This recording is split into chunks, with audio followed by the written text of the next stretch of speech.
Nah kalau kita lihat nih, bahas satu-satu dulu deh. Misalnya harga beras memang beberapa hari atau beberapa pekan ini kan memang masih tinggi gitu ya di sejumlah daerah.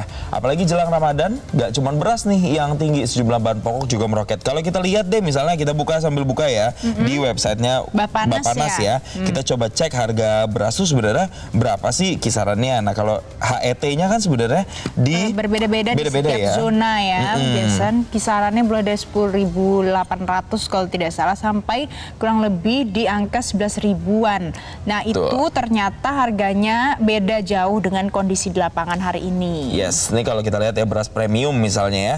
Kalau beras premium itu di Aceh aja ini udah 14 ribuan. Sebentar ini. Nah, kemudian juga di Sumatera Utara 15.000, 17.000. Rata-rata di Sumatera itu 15-16 ribu sampai dengan 17 ribu. Kalau kita lihat secara keseluruhan memang harga nasional rata-rata nasionalnya itu di 16.400-an. Rata-rata per kilogram. Per kilogram, dan untuk harga tertingginya itu sekitar 26.000 per kilo di Papua Pegunungan, dan harga terendahnya itu 14.550 di Aceh. Jadi rata-rata di sekitar 16 ribuan. Tapi ini pada saat kita bertanya ya kepada Presiden Joko Widodo, kepada Bulog, kepada semua yang punya kepentingan di dalam menstabilkan harga beras ini, Presiden Joko Widodo mengatakan sebenarnya ini terjadi karena mungkin ada masalah soal El Nino, kalau teman-teman di rumah sempat masih ingat ya.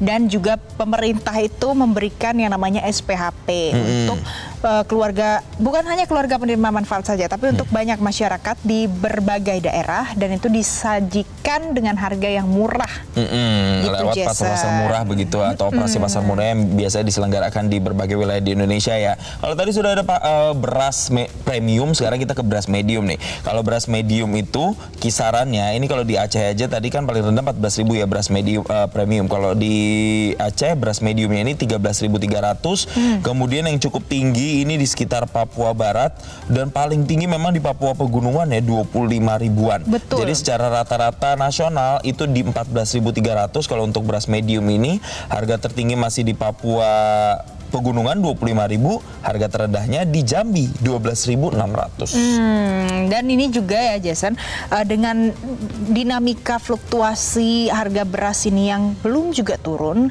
dan ini pada saat dikonfirmasi lagi ke Menteri Perdagangan Zulkifli Hasan, dia mengatakan begini, ini itu sebenarnya karena masa panennya belum ada, jadi ini harus agak sabar dulu, ada pengaruh dari El Nino, panen raya kita gagal, nanti ada beberapa daerah yang mungkin prediksinya bisa panen raya di bulan April.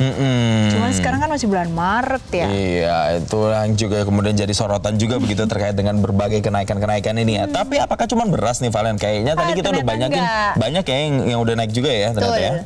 Ada banyak yang lain lagi. Misalnya tadi kita sudah sebut ada telur ayam harganya naik, terus bawang, adalah cabai yang naik harganya, terus habis itu ada apalagi ya, daging ayam, daging sapi.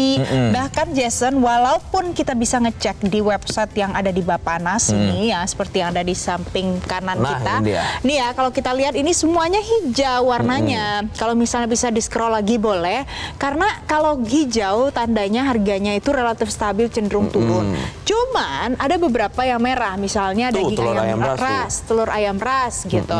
Nah, tapi pemirsa, yang perlu dipahami dari website Bappenas ini adalah pada saat kita akan mengakses ini, kita harus tahu kalau ini adalah harga rata-rata. Jadi tidak di semua daerah itu akan harganya mengalami kenaikan. Misalnya daging ayam hanya naik sekitar Rp40 gitu. Oh, bukan begitu gitu ya Jason. Betul, cara bacanya adalah ini tidak bisa disamaratakan begitu di setiap daerah begitu ya. Misalnya Aceh baca ini akan sama begitu misalnya dengan yang di Manado. Ini akan berbeda-beda. Tapi yang mungkin ada keseragaman atau tren yang sama adalah kenaikannya, siklusnya begitu. Kalau misalnya ada yang naik, biasanya ini juga di sejumlah daerah akan mengikuti kenaikannya. Yang berbeda itu tadi kalau kata Valen adalah berapa spesifik harganya yang akan membedakan gitu. Betul. Nah, selain itu sekarang ini kan kita lihat, oh ini ada minyak goreng curah juga naik loh. 15.500 ya. Nah, ini kan walaupun di sini naiknya sekitar Rp30, tapi kalau kita pergi cek ke pasar itu naiknya tidak mungkin dong naik Rp30 ya Jason. Bisa lebih tinggi lagi bahkan ya. Karena kan apalagi Jadi pemirsa, para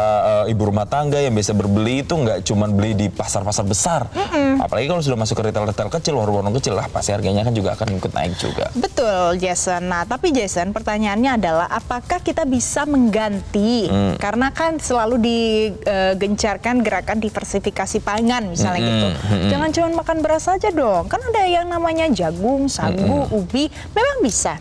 Mungkin bagi sebagian orang bisa, tapi sebagian yang lainnya juga masih tidak bisa. Apalagi kita lihat ada bulan Ramadan nih, ya kan, yang akan ada di depan mata. Kemudian habis Ramadan ada Lebaran yang pastinya membutuhkan pasokan pangan yang besar karena nanti akan ada hari raya, banyak orang berkunjung, bersilaturahmi.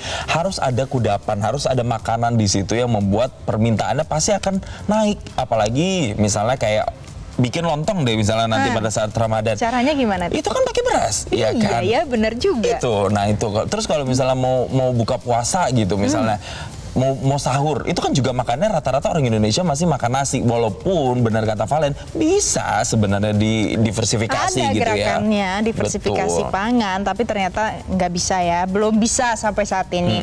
Nah ini Jason katanya tidak hanya terjadi di Indonesia saja sebenarnya. Kalau data dari FAO (Food and Agricultural Organization) itu bilang kalau indeks harga beras total pada bulan Januari 2024 itu berada di level 142,8 poin. Nah, pemahamannya adalah angka ini naik 1,2% dibandingkan dari bulan sebelumnya di Desember 2023. Jadi pada saat Presiden Joko Widodo mengatakan ini sebenarnya kondisi di dunia begini, mungkin bisa jadi ini selaras dengan apa yang dikatakan oleh FAO. Oke, kalau Presiden Jokowi bilang ini kenaikannya selaras begitu ya dengan apa yang dikatakan FAO, tapi kan yang merasakan kemudian kita nih rakyat-rakyat, kemudian juga banyak masyarakat di kelas rumahan misalnya atau pedagang UMKM yang merasakan bahwa ini sangat menyesakan, ini membuat mereka menjerit Harga begitu warteg Valen ya. jadi naik loh. Iya, harga warteg. Lo tadi saya makan warteg yang biasanya saya makannya hanya sekitar 25 ribuan, tadi makan nasi ayam sama sayur sama tempe jadi 30 ribu. Nasi Padang mungkin harganya belum naik, cuma porsinya kurang kali ya. Nah, mungkin porsinya dikurangin. Nah, itu kan kemudian harus diantisipasi kan akhirnya sama pengusaha-pengusaha warteg atau pengusaha makanan untuk bisa mengkotak-atik Nah, gitu. ada lagi Jason, ini ada beberapa komentar yang dituliskan oleh para warganet ya. Ini di platform Facebook yang pertama. Kita coba baca dari dari Budi Pras, katanya begini, petani juga manusia pengen bahagia. Oh iya, tahu nggak Jason? Walaupun harga beras itu naik tinggi, tapi ternyata harga gabahnya nggak, malah kadang itu dibeli ditawar gitu. Jadi, bisa sampai 5.000 per kilogram gitu. Jadi petaninya nggak merasakan dari kenaikan harga beras ini. Nggak ngerasain dan nggak sejahtera juga jadinya ya. Kemudian ada juga dari Sri Sici Padiskia, nanti di tahun 2030 malah mencapai Rp30.000 per kilo. Jangan katanya. dong, karena kan inflasi sih boleh ya, cuman jangan sampai sebanyak itu kali ya. 2030 tuh 6 tahun lagi. 6 tahun lagi. Dari Betul. Alvina Purwono, saatnya beralih ke beras alternatif, beras kencur. Bukan. Kalau ini jokes ya, ini jokes, dan tapi nggak apa-apa. Ini ada sarkasme juga di sini yang diharapkan semoga beras benar-benar turun ya, dan kita nggak beralih ke beras kencur ya, ya kan? Beras kencur. Nggak mungkin kita minum beras kencur tiap hari gitu ya. Selanjutnya aja San.